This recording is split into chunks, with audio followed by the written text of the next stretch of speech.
따라 하실까요? 역전을 완성하려면 아말렉 족속의 후손이었던 하만의 괴계로 말미암아 이스라엘 백성들이 다 죽을 수밖에 없었던 그 놀라운 일 가운데 하나님께서 헌신하고 희생했던 한 사람 에스더를 통하여 죽으면 죽으리라 결단하고 왕에게 나아가서 또 지혜로 말미암아 왕과 밀당을 잘하는 가운데 왕의 마음을 얻어서 그 나라의 조서가 두 개가 이제 반포된 겁니다. 하나는 하만이 만들었던 조서, 그 나라의 율법은 왕이 조서를 만들고 도장을 찍고 나면 왕이라도 그걸 변개할 수 없고 변경할 수 없으니 또 다른 조서를 하나 만들었는데 그것이 바로 모르드게와 에스더가 만든 조서입니다. 이 두 조서가 충돌하는 날이 드디어 벌어지게 된 겁니다. 아달월 13일, 그 나라 달로 치면 우리나라 용어로 하면 12월 13일에 두 개의 조서가 서로 부딪히는 거예요. 한 조서는 유다인들을 뭐하라? 죽여라. 또 한 조서는 유다인들을 죽이려고 하는 사람들을 뭐하라고요? 죽여라. 그런 놀라운 일들이 벌어지게 된 겁니다. 그래서 하나님께서 은혜를 주셔서 드디어 죽을 수밖에 없었던 이 이스라엘 백성들에게서 슬픔이 기쁨이 되는 놀라운 역사를 시작하십니다. 1절 말씀 같이 한번 읽어볼까요? 시작. 아달월 곧 12째 달 13일은 왕의 어명을 시행하게 된 날이라. 유다인의 대적들이 그들을 제거하기를 바랐더니 유다인이 도리어 자기들을 미워하는 자들을 제거하게 된 그날에 대망의 결전의 날입니다. 이때 하나님이 누구 편을 들어주느냐, 누구 손을 들어주느냐에 따라서 역전이 일어나고 반전이 일어나고 승리가 일어나게 된 겁니다. 근데 우리 하나님은 늘 우리 편을 드시는 분입니다. 하나님 우리 편입니다. 그래서 시편에 보면 여호와는 내 편이시라 사람이 내게 어찌하랴. 여러분 이 말씀을 마음에 잘 새기고 어려운 일 있을 때마다 힘든 일 있을 때마다 하나님 내 편이심을 믿으시기 바랍니다. 그래서 구원받고 승리할 뿐만 아니라 더 나아가서 우리가 하나님 편 되면 됩니다. 우리가 연약하기 때문에 어쩔 수 없이 하나님 내 편 들어주고 하나님 나한테 오셔서 뭘 해주기를 원하는데 저와 여러분이 은혜 받고 신앙이 자라면 더 나아가서 이제 우리가 누구 편 되면 돼요? 하나님 편 되면 되는 겁니다. 오늘 본문에도 이 결전의 순간에 무게의 추가 어디로 기울게 만드느냐 하면 아말렉 민족이 아니라 이스라엘 사람들 유다인들에게 무게의 추가 기울게 하는 놀라운 사건 하나가 일어나는데 그게 뭐냐 하면 그 나라에 있는 관리들이 누구 편을 드는 거예요? 유다인들의 편을 드는 거예요. 자, 3절 말씀 같이 한번 읽어볼까요? 3절 시작. 각 지방 모든 지방관과 대신들과 총독들과 왕의 사물을 보는 자들이 모르드게를 두려워함으로 다 유다인을 도우니 모르드게를 두려워하여 유다 편을 들었다. 그러니 모르드게의 공로라고 생각할 수 있습니다. 그러나 그 모든 뒤에는 이 일을 일으키신 분이 누구일까요? 하나님입니다. 하나님은 자기 백성을 버리지 않고 자기 백성의 편을 들어주시는 분입니다. 그래서 드디어 시계추가 무게추가 기울어져서 이스라엘 백성들이 유다인들이 드디어 역전과 반전을 경험하게 되는 놀라운 역사의 현장에 들어가게 됩니다. 그런데 저와 여러분이 이런 일들을 경험하게 될 때 우리 인생에도 이런 일들이 일어나게 될 때 저와 여러분이 기억해야 할 일이 있습니다. 나는 손가락 하나 까딱 안 하고 하나님만 일한다? 세상에 그런 일은 거의 없습니다. 물론 있을 수도 있습니다. 하나님이 우리 인간하고 상관없이 전적으로 직통계시로 직통으로 은혜를 주셔서 모든 일을 우리 하나님이 다 하실 때도 있습니다. 그러나 대체로 성경의 이야기를 보면 하나님은 누구와 연합하시느냐 하면 사람과 연합합니다. 하나님은 누구를 파트너로 쓰시느냐 하면 우리 믿는 사람들을 파트너로 쓰셔서 하나님의 섭리와 경륜 가운데 우리 인간들을 통하여 그 일을 이루어 가십니다. 모세가 홍해의 기적을 일으킬 때도 그 기적의 배후에는 하나님이 계시지만 그 지팡이를 들고 홍해를 향하여 가르치는 누구를 들어 쓰시는 거예요? 모세를 들어 썼다는 것입니다.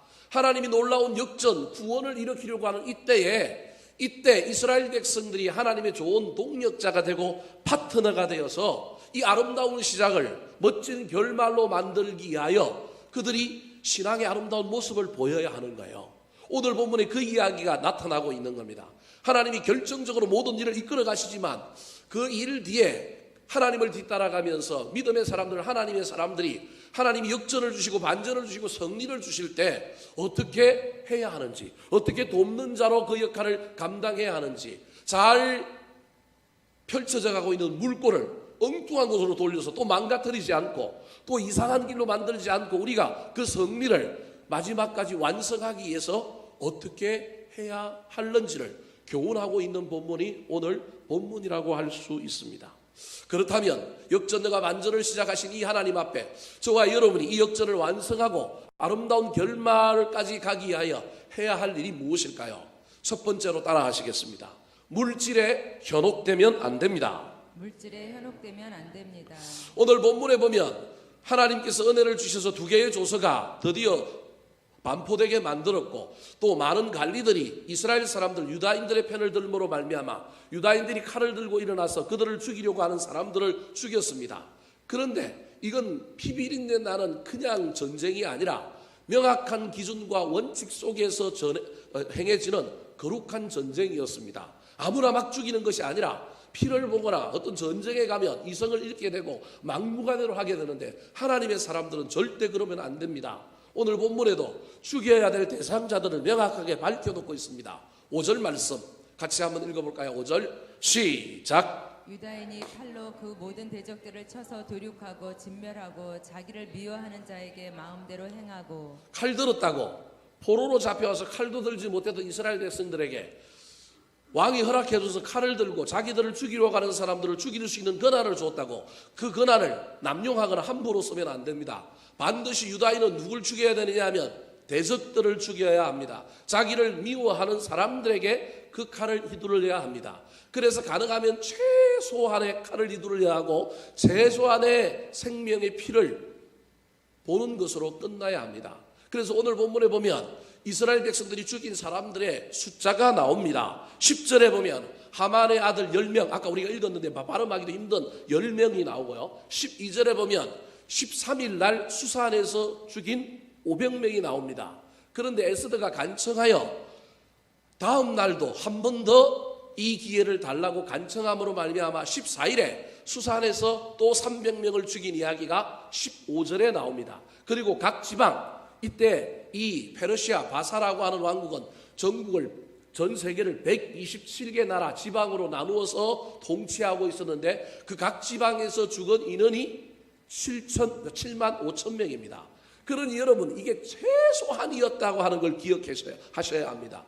127개 나라에서 지방에서 도에서 7만 5천 명이 죽었으니 그렇게 많은 사람들이 대적하지 않았고 죽이는 사람들도 정말로 너 아말렉 사람이지 이렇게 다 죽인 것이 아니라 정말로 대적하는 사람들 최소한의 피를 봤다라고 하는 것을 알 수 있습니다. 여하튼 이렇게 하나님께서 은혜를 주시고 사람들을 붙여주시고 그래서 이 대적들을 죽이는 이 와중에도 이스라엘 백성들이 범하지 않은 원칙 하나가 있었는데 그것이 무엇이냐면 그 대적들의 재물을 취하지 않는 거였습니다. 분명히 8장에 보면 오늘 본문 앞에 보면 8장 11절에 보면 새롭게 반포된 조서에는 이스라엘 백성들을 죽이려고 하는 사람들 즉 아말렉 민족을 죽이고 그들의 재산을 뭐라고 이야기하고 있어요? 취하라라고 이야기하고 있습니다.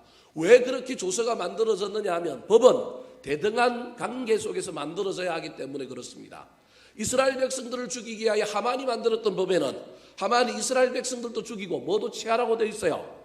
재산도 취하라라고 되어 있기 때문에 뒤에 만들어진 법도 대등한 원리에 의하여 만들어질 때 그들을 죽이고 뭐도 취하라고 그 법에 되어 있느냐 하면 재산도 취할 수 있다라고 되어 있는 겁니다. 그럼에도 불구하고 이스라엘 백성들은 이게 재산 욕심 때문에 하만처럼 왕에게 뇌물 주고 자기 미워하는 사람 싹 쓸어버리고 그 사람들 재산 다 빼앗아서 왕에게 준 뇌물을 벌충하고 충당하려고 하는 그 욕심 때문에 이 전쟁을 하는 것이 아니라 우리는 거룩한 전쟁이다. 우리는 민족의 안위만을 위하여 하는 전쟁이기 때문에 우리는 이 전쟁에 욕심을 개입하지 않겠다. 그래서 재물에 손을 대지 아니하였습니다. 오늘 본문에 3번이나 그 얘기가 강조되어서 나옵니다. 자, 9장 10절 15절 말씀 같이 한번 읽어볼까요? 시작. 곧 함무다다의 손자여 유다인의 대적 하만의 10 아들을 죽였으나 그들의 재산에는 손을 대지 아니하였더라.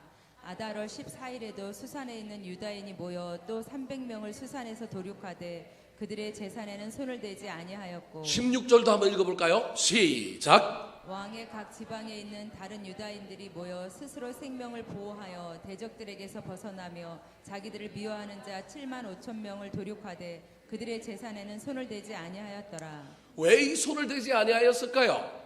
조금 전에 얘기했던 건 우리 욕심 때문에 하는 전쟁 아니다. 우리에게 이 전쟁의 정당한 명분 때문에 그런 것도 있지만 이스라엘 백성들이 그렇게 한 이유는 구약에 사울이라고 하는 왕이 보여주었던 실패를 반면교사로 삼고 있는 겁니다. 하나님이 우리에게 은혜를 주셔서 우리가 아말렉 족속으로부터 죽을 위기에서 살림을 당했는데 이걸 끝까지 거룩하게 끝까지 아름답게 하나님께 온전히 순종하는 자세로 가지 않으면 문제가 생긴다는 것을 누구에게서 배웠느냐 하면 사울에게서 배운 거예요. 사울이 아말렉 족속 즉 아각 왕과 싸울 때 하나님 뭐라고 얘기했냐? 뭐하라고 얘기했어요? 진멸하라고 얘기했습니다. 진멸이라고 하는 말은 헤렘이라고 하는 말인데 이건 일종의 제사 용어입니다. 무슨 말이냐면 번제의 용어예요. 불 태우는 거예요. 번제는 모든 걸 태우는 거예요. 태워서 연기가 하늘로 올라가는 거예요. 그 말은 그 제물은 누구 거라는 거예요? 하나님 거라는 거예요. 아말렉 민족을 전체로 좀 오늘날 관점에서 보면 야만적인 것 같고 이게 막 너무 막 피비린내나고 이상해 보이지만 그 당시의 문화 속에서 보면 이건 죄의적인 거룩한 전쟁인 거예요. 영적인 전쟁인 거예요.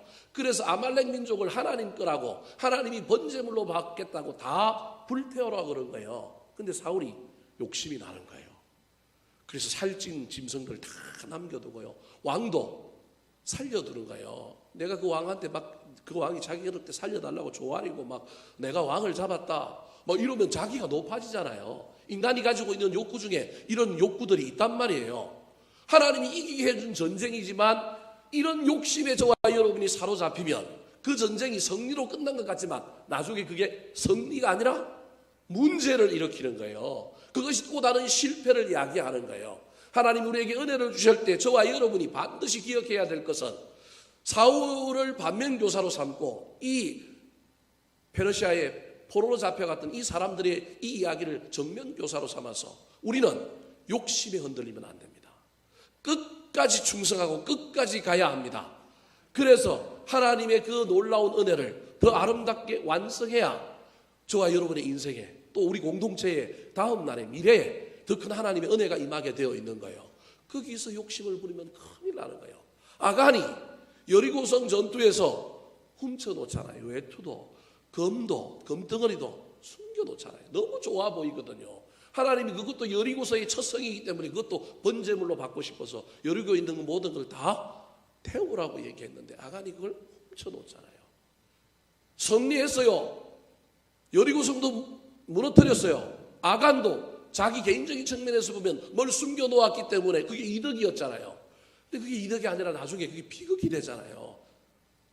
아이성 전투에서 3,000명이나 죽잖아요. 자기도 죽고 자기 집안 전체가 몰살을 당하고 성경에 그 이름이 등장하여 오늘날까지 많은 사람들 앞에 욕심에 대한 대명사로 아간이라고 하는 사람이 회자되고 있는 것을 볼 때 저와 여러분도 하나님 우리에게 은혜를 주시고 좋은 길을 열어주시고 많은 형통을 주시는 그 일들 가운데 저와 여러분 끝까지 신실했으면 좋겠습니다.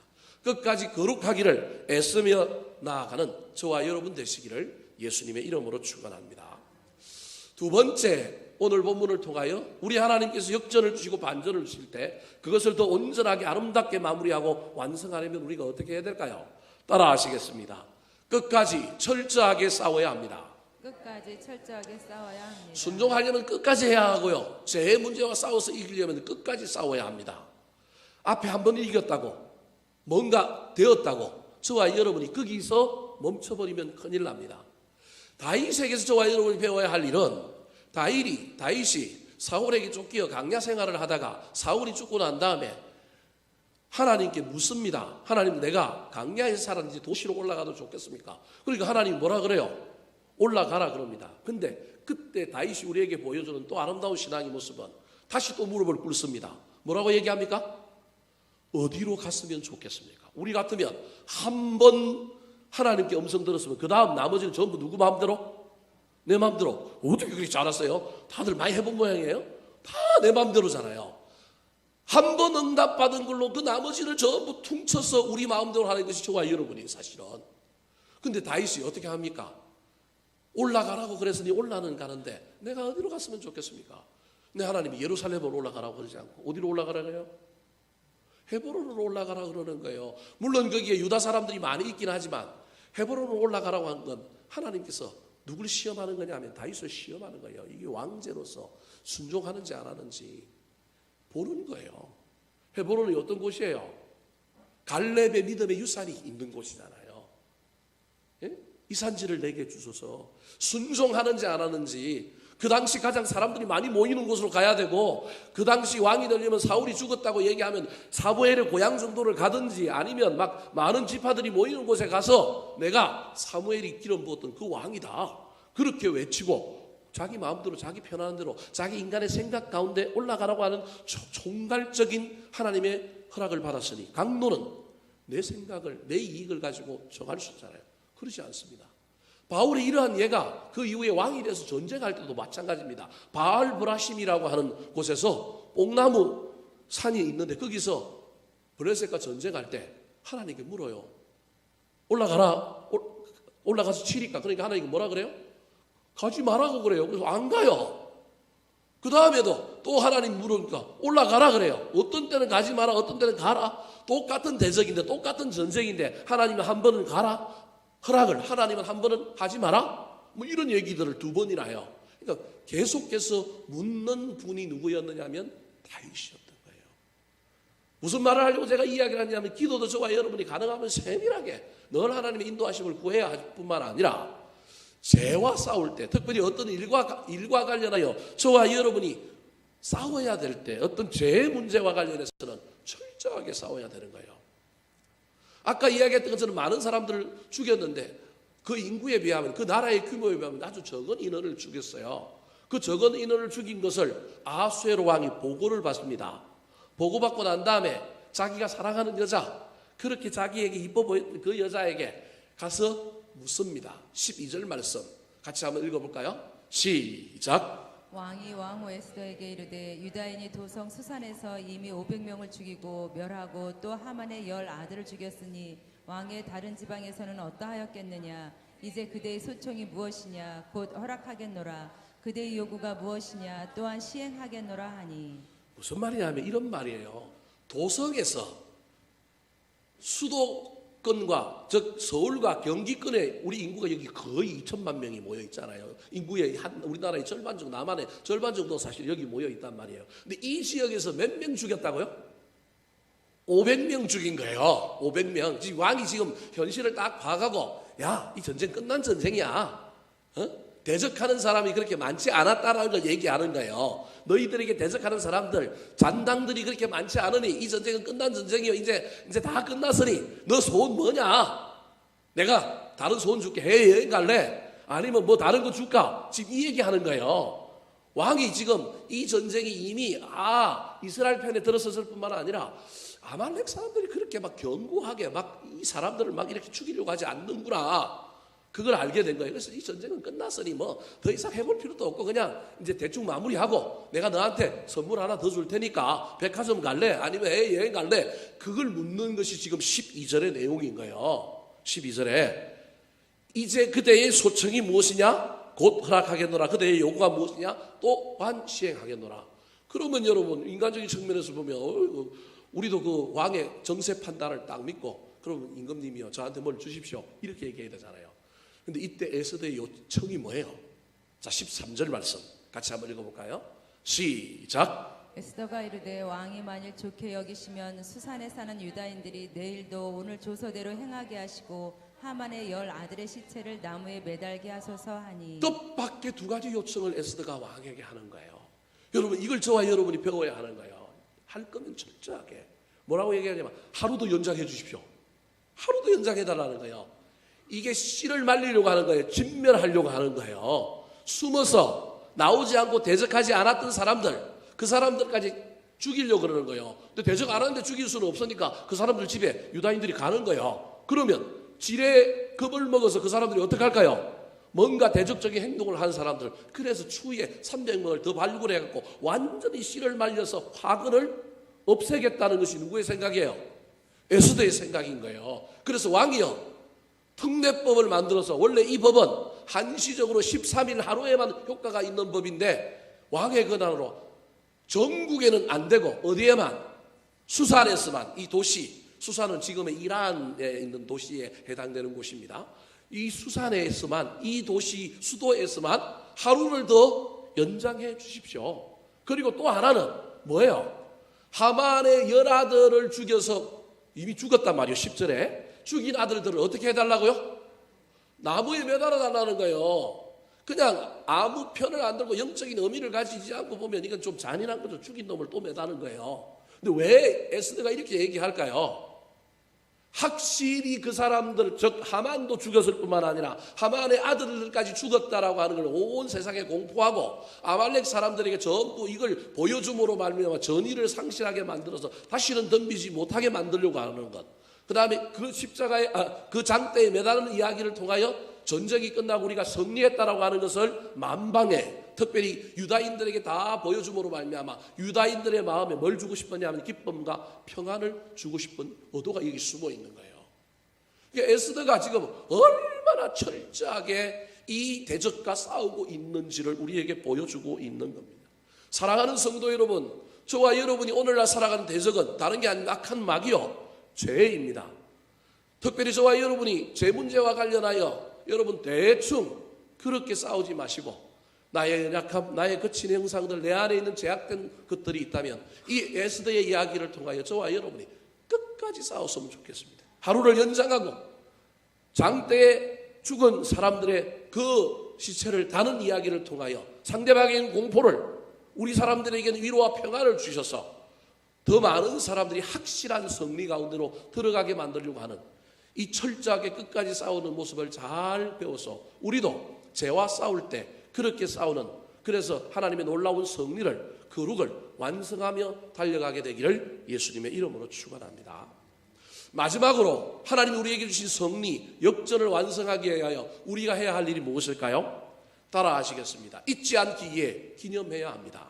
잊지 않기 위해 기념해야 합니다. 세월의 장사가 없습니다. 세월의 장사가 없습니다. 어떤 일들이 하나님 베푸신 그 놀라운 은혜, 장소, 시간, 어떤 것들은 저와 여러분이 자주 되새김질을 해봐야 합니다. 우리 교인들은 잘 알겠지만 제가 늘 설교하는 가운데 여러분에게 했던 말들이 있습니다. 이게 좀 어려운 라틴어인데 여러분 다시 한번 제가 설명하도록 하겠습니다. 기독교의 중요한 예전과 우리 개신교의 가장 중요한 것들 중에 아주 중요한 것이 뭐 있는데 그 중에 하나가 뭐냐면, 신앙은 과거를 어디로 갖고 오는 거라고요? 현재로 갖고 오는 거예요. 그걸 성경에서는 뭐라고 얘기하냐면 기억하라, 기념하라 그래요. 그걸 라틴어로는 뭐라고 그러냐면 아남네시스 그렇게 얘기해요. 아남이라고 하는 말은 기억하다라는 거예요. 네시스라고 하는 말은 과거를 어디로 갖고 오는 거예요? 현재로 갖고 오는 거예요. 지금 내가 고난을 당하는데 옛날에 하나님이 나에게 구원을 베풀어 주시고 나를 승리하게 주셨던 그 놀라운 경험을 현재로 갖고 와서 현재에서 그 어려운 고난을 이기는 거예요. 견디는 거예요. 여러분, 이게 기독교예요. 이게 신앙이라니까요. 그래서 과거를 현재로 가지고 올 수 있는 탁월한 능력을 가지고 있는 사람이 신앙생활을 잘해요. 근데 우리 인간은 세월 앞에 과거를 자꾸 어떻게 해요? 잊어버리잖아요. 잊어버리는 거예요. 또 다른 기독교 신앙의 핵심은 미래를 어디로 갖고 오는 거예요? 현재로 갖고 오는 거예요. 그걸 프로랩시스 이렇게 이야기하는데, 프로는 앞에 있는 거예요. 미래를 갖고 오는 거예요. 천국을 갖고 오는 거예요. 이건 70년대, 80년대 초반까지 우리 한국 교인들이 잘해서 산업화 과정에서 정말 어렵고 힘드는데 우리 한국 교인들이 찬송 뭐 불렀어요? 제 많은 이 세상은 내 집 아니네. 힘들고 어려운데 먹고 살기 힘들고 도시 빈민이 되어서 여기 왔는데 그 사람들이 대부분 다 교회로 왔단 말이에요. 농촌에서도 신앙생활 하면서 현실이 힘들지만 뭘 바라본 거예요? 기독교 신앙을 통하여 천국에 대한 소망. 오늘날은 뭐 천국이 없어. 아무도 천국에 대해서 별로 관심이 없어. 대한민국이 천국이거든요. 직업이 뭐예요? 천국처럼 좋거든. 그래서 아무도 지금 천국 갈 생각을 안 하니까 이 미래를 현재로 갖고 오는 능력이 한국교회 그리스도인들에게 현저하게 떨어져 있는 거예요. 미래를 갖고 온 그 놀라운 경험을 했던 사람들이 70년대, 80년대 우리 기독교인들이에요. 여러분 마찬가지로 저와 여러분도 오늘날 어려움이 있고 힘든 일이 있을 때 천국에 대한 소망, 미래에 하나님께서 합력하여 선을 이루어 주실 것에 대한 놀라운 희망과 소망을 어디로 갖고 와야 되냐면 현재로 갖고 와야 돼요. 그래서 과거를 갖고 와서 기념하고 미래를 소망하고 바라보는 놀라운 능력이 누구에게 있어야 되냐면 신앙생활하는 저와 여러분에게 있어야 되는 거예요. 오늘 본문에서 시키지도 않았는데 이스라엘 백성들이 하고 있는 중요한 행동이 있어요. 그렇게 해서 그 아말렉 대적들을 다 죽이고 난 다음에 이들이 한 행동이 있는데 자기들 자체 뭘 만드냐면 공휴일을 만들어요. 공휴일을 만들 뿐만 아니라 뭘 벌려요? 축제를 벌이는 거예요. 여러분 축제는 기억이 나는 거예요. 여러분 여기 다 결혼식 한 거 기억나요? 안 나요? 안 나는 사람은 이상한 사람이에요. 그 배우자가 별로 마음에 안 들었거나 그 아주 이상한 사람이에요. 결혼식이 기억이 안 나면 이상한 거라니까. 결혼식이 기억나잖아요. 여러분 왜 기억이 날까요? 과거에 지나가는 일들이 다 기억나면 좋겠지만 여러분 기억 안 나는 일이 얼마나 많아요. 근데 기억이 나잖아요. 왜 그런지 알아요? 사람들을 물로 모으고 축제를 벌였기 때문에 그 기억이 남는 거라니까요. 기억이 남는다니까요. 그래서 축제가 중요한 거예요. 그래서 기독교 신앙이 축제해야 할 이유가 여기에 있는 거예요. 초대교회 교인들은 매 주일날 예배 드리는 걸 매 주일을 뭘로 여겼느냐 하면 부활절로 여긴 거예요. 그래서 늘 기쁨의 축제를 벌이는 거예요. 주일은 기쁨의 주일이었어요. 주의 날을 오늘날 우리가 주일이라고 하는 걸 주의 날. 다른 모든 유대인들은 안식일을 지키는데 안식일 지난 다음 날에 이 예수쟁이들은 초대교회 교인들은 모여갖고 예배를 드리는 거예요. 낮에 일해야 되니까 예배를 못 드리니까 언제 드리는 거예요? 저녁에 드린 거예요. 원래 주일날 예배가 초대교회 때는 저녁에 드렸어요. 저녁에 일하고 늦게 오니까 뭘 못 먹어요? 밥을 못 먹고 오는데 일찍 온 사람들한테 뭘 하는 거예요? 그 애찬식을 한 거예요. 애찬식, 성찬식이 아니라 애찬식하고 그 다음에 또 뭐 한 거예요? 예배 중에 성찬식을 한 거예요. 그래서 이 밥을 남겨두고 안 주고 막 이런 것 때문에 막 시험 들고 이런 이야기가 초대교회 안에 사실은 있는 거예요. 무슨 말씀 이해되시죠? 성경 아는 사람들만 이해할지어다. 하여튼 그런 일들이 있었단 말이에요. 그래서 기념했기 때문에 그 놀라운 일이 있는 거예요. 이 기념을 잘해야 훗날 우리에게 똑같은 패턴들이 일어나고 똑같은 패러다임이 반복될 때 저와 여러분이 그걸 꺼내볼 수 있는 거예요. 그리고 이길 수 있는 거예요. 그래서 이스라엘 사람들이 하나님 말하지도 않았는데 자기들 나름대로의 명절을 만들어요. 오늘날 현대 이스라엘 사람들이 구약에 나오는 절기들이 많이 있지만 그 절기들 뭐 잘 지키고 또 중요하게 여기지만 그 절기들보다 더 중요하게 여기는 절기가 바로 이 오늘 나오는 이 불임절이라고 하는 절기예요. 또 하나는 이제 수전절이라고 하는 하누카라고 부르는 수전절이라고 하는 절기를 이 사람들이 성경에 안 나오는 절기인데 지키는 거예요. 왜냐하면 하나는 치욕스러운 날이고 하나는 우리로 치면 8.15 강복절과 같은 아주 중요한 날이거든요. 그걸 늘 꺼내보는 거예요. 치욕을 바라보는 가운데 다시는 치욕을 당하지 말자. 강복절과 같은 이 불임절 절기를 지키면서 하나님 우리에게 주신 은혜를 기억하면서 또 힘을 얻는 거예요. 오늘 본문에 이 사람들이 그런 일을 하고 있는 거예요. 기념하는 거예요. 여러분 저와 여러분에게 중요한 신앙의 은혜가 있었습니까? 저와 여러분이 놀라운 일이 있었습니까? 기념 잘해야 합니다. 대충 넘어가 버리면 이게 저와 여러분의 삶에 큰 영향력을 못 끼쳐요. 근데 기념하는 거예요. 어제 6.25 날인데 어제 보니까 TV를 보니까 재미난 이야기가 하나 나왔는데 한국에 참전했던 외국인 군인이 어디에 묻혔느냐 하면 우리나라에 묻혔단 말이에요. 우리나라 묘지에. 여기 필리핀 묘지 에티오피아 묘지 이렇게 다 여러분 다 있어요. 그런데 그 부인이 그 나라에서 죽었는데 그래서 가족들이 그 나라에서 뭘 한 거예요? 장례를 치렀는데 유언장을 보니까 어디에 묻히고 싶다 그랬대요? 남편이 묻힌 곳에 묻히고 싶다고. 남편이 자기를 헌신하고 자기를 평생 보냈던 거. 그리고 뿐만 아니라 이 사람은 그렇게 잘 사는 사람도 아닌데 돈을 모으면 늘 해마다 어디로 여행을 오는 거예요?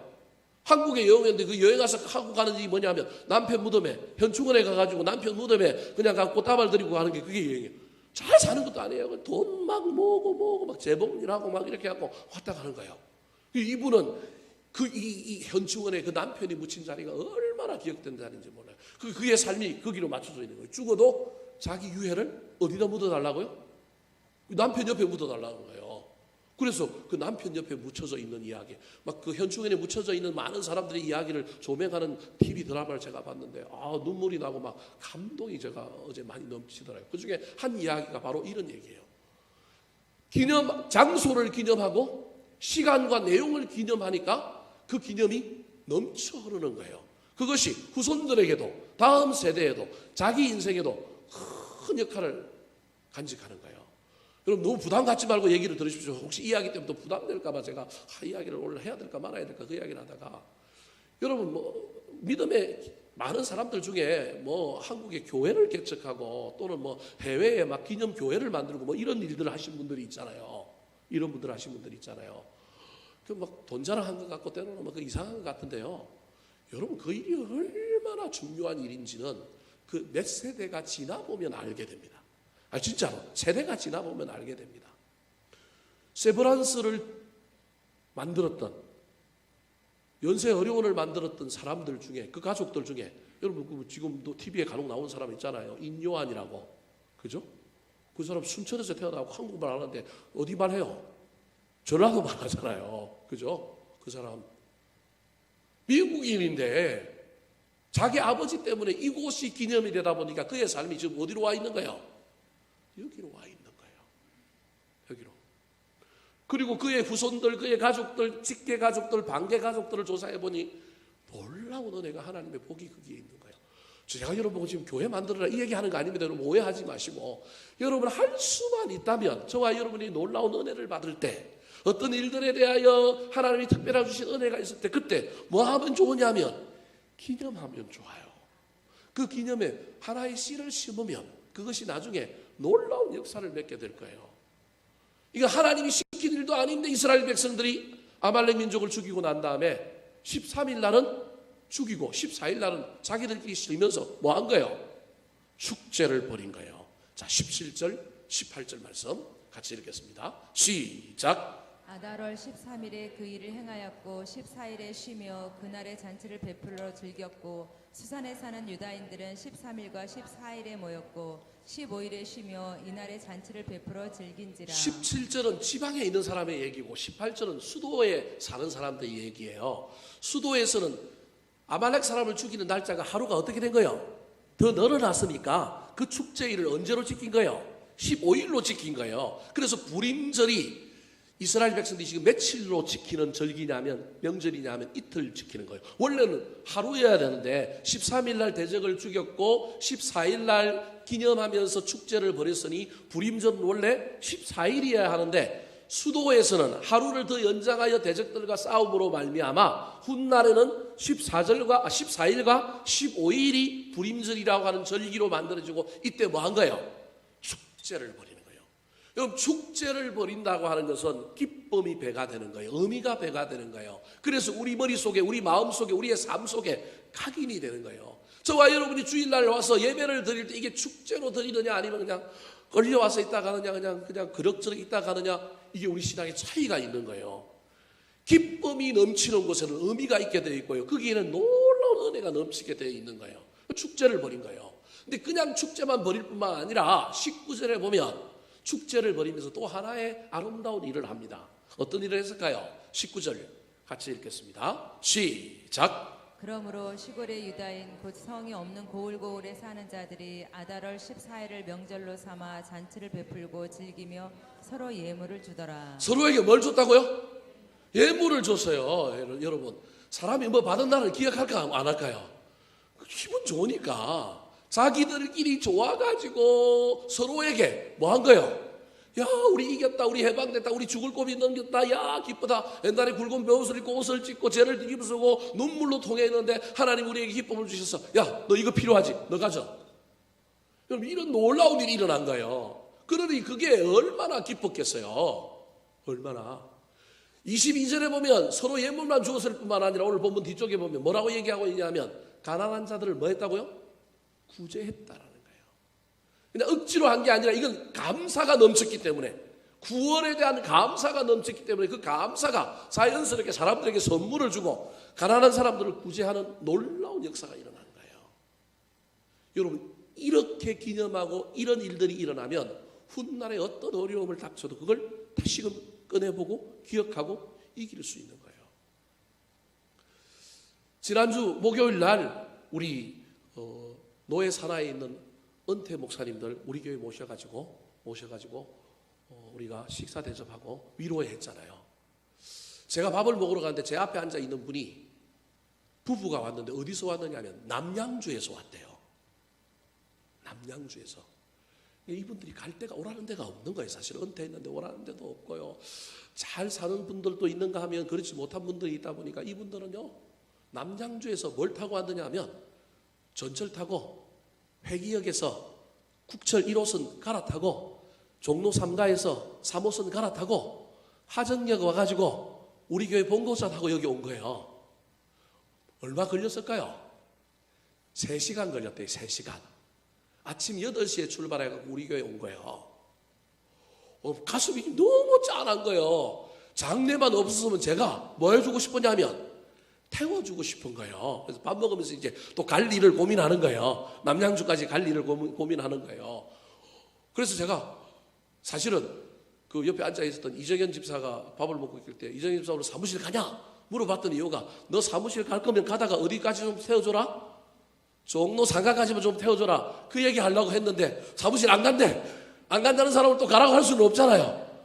그래서 그냥 아무 생각 안 하고 그냥 밥을 먹었는데 너무 안타까운 거예요. 그 목사님들 중에 어떤 목사님 또 외제차를 타고 왔더라고요. 그래서 저 목사는 안 와도 되는데 왜 왔을까 저는 그런 생각이 들지만 그러더라고요. 다 위로회가 끝났어요. 끝나고 난 다음에 그날부터 저한테 전화가 여러 번 왔습니다. 여러분 제일 먼저 전화 온 사람은 원로 목사님 기분이 좋아갖고 그 다음에 원로 목사님 사모님들도 왔는데 그 사모님들이 이제 그 한호수 사모님한테 칭찬을 됐다 많이 안 가요. 다른 교회 갔는데 이렇게 해준 데가 없단 말이에요. 우리 교회보다 큰 규모에서도 이렇게 해준 적이 없는 거예요. 그리고 뭐 어쩔 수 없이 담임 목사 체면 때문에 해줬지 그게 해주면서도 사람들에게는 느껴질까요? 안 느껴질까요? 느껴지는 거예요.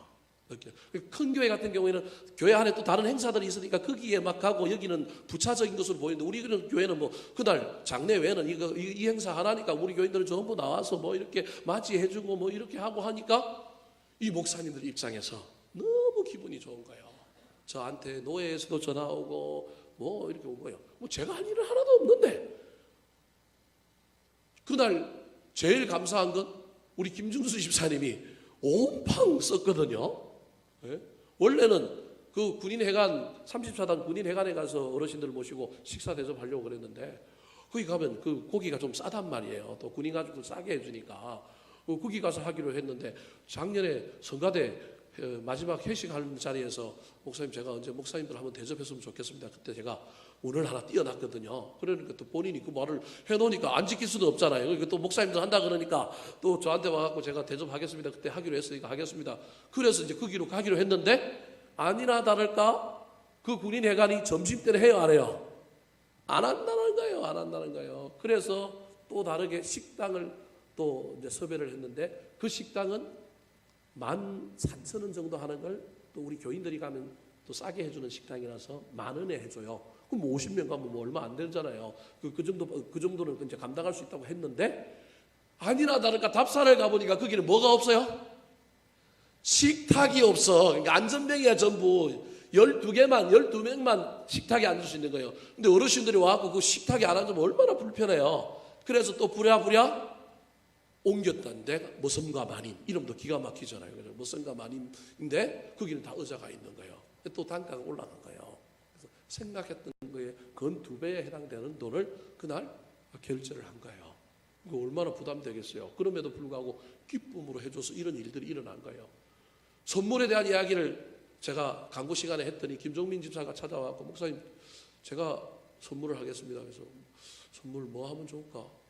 장마철도 오고 그러니까 우산 하면 좋겠다 그래가지고 우산을 좋은 걸 사가지고 왔어요. 그 선물도 하나 준 거예요. 그럼 제가 지금 무슨 얘기를 하려고 하냐면 이양할 거면 어떻게 하는 게 좋아요? 제대로 잘하는 게 좋아요. 이양할 거면. 그래서 제가 배운 게 이번에도 배운 게 그거예요. 이양할 거면 제대로 해야 된다. 우리 교회 입장에서는 부담이 돼갖고 사실은 그분들에게 이제 교통비도 보통 이제 한 5만 원 정도 드리는 거예요. 5만 원 정도 드리는데 제가 몇 개 교회 해보니까 5만 원 준 교회는 아주 큰 교회 한 군데밖에 없고 나머지는 2만 원, 3만 원 이렇게 줬대요. 1만 원, 2만 원, 3만 원 줬대요. 그래서 저도 이제 3만 원 주려고 막 이제 그 노예 쪽하고 막 이야기하면서 우리는 3만 원, 작은 교회니까 3만 원만 주겠습니다. 근데 하나님이 김중수 집사가 밥을 샀는데 어차피 그 교회가 부담해야 될 돈인데 따지고 보면 거기서 돈이 굳었잖아요. 그러면 어떻게 해야 돼요? 쓰는 게 맞잖아요. 그래서 에이 그냥 이왕 쓰는 거. 그래서 전부 5만 원씩을 교통비를 드렸어요. 제 입장에서는 저는 좀 짠 사람이에요. 좀 절약하는 사람이고 그렇게 돈을 쓴다는 것에 대해서는 좀 처음에는 막 마음에 부담이 있고 이거 뭐 우리 애들 교육하는 데 쓰면 얼마나 좋을까. 근데 하도 은퇴 목사님들을 안 하는 거야. 이게 부담이 되니까. 큰 교회도 안 하려고 그러고 큰 교회 안 하는 이유는 은퇴 목사님들하고 그 현재 담임 목사님들하고 사이가 또 안 좋아요. 그러니까 그걸 하려고 그래요? 안 하려고 그래요? 안 하려고 그러는 거예요. 그래서 막 이게 막 돌고 도니까 이제 최근에 그 은퇴 목사님 회에서 결정한 것이 뭐냐면 은퇴 목사회 나오는 교회는 반드시 자기 살아생전에는 한번 한다 이렇게 결정된 거예요.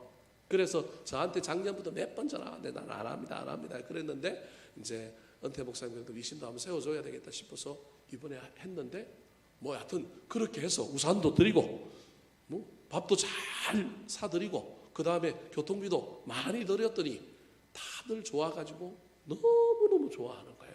너무너무 좋아하고 너무너무 기뻐하는 거예요. 그래서 하나 배웠습니다. 이왕 할 거면 큰 문제가 생기면 안 되지만 이왕 할 거면 제대로 후하게 하는 것이 좋겠다. 그러면 나도 기억나고 누구도 기억나느냐 하면 상대방도 기억나는 거예요. 그래서 우리 교회를 생각할 때마다 그 목사님들은 두고두고 그 교회 이미지, 그 교회 좋은 교회, 그 교회 괜찮은 교회, 그 교회 참 좋더라. 이런 이야기를 할 거라는 겁니다. 이야기가 조금 엉뚱한 것으로 같지만 이 불임절 날에 이들이 축제를 벌이고 또 선물을 주고 구제하는 이런 일들을 통하여 하나님께서 자기들에게 베푸신 놀라운 은혜를 기념했다고 하는 것을 잘 기억하여 저와 여러분의 인생에도 하나님의 놀라운 은혜가 있을 때 그것을 잘 기념함으로 말미암아 더 큰 은혜가 임하고 더 하나님의 놀라운 역사가 나타나는 것으로 연결되어지는 남은 생애가 펼쳐지게 되기를 우리 구주 예수 그리스도의 이름으로 축원합니다. 한번 따라 하실까요? 역전을 완성하려면 물질에 현혹되면 안 됩니다. 끝까지 철저하게 싸워야 합니다. 잊지 않기 위해 기념해야 합니다. 기도하겠습니다.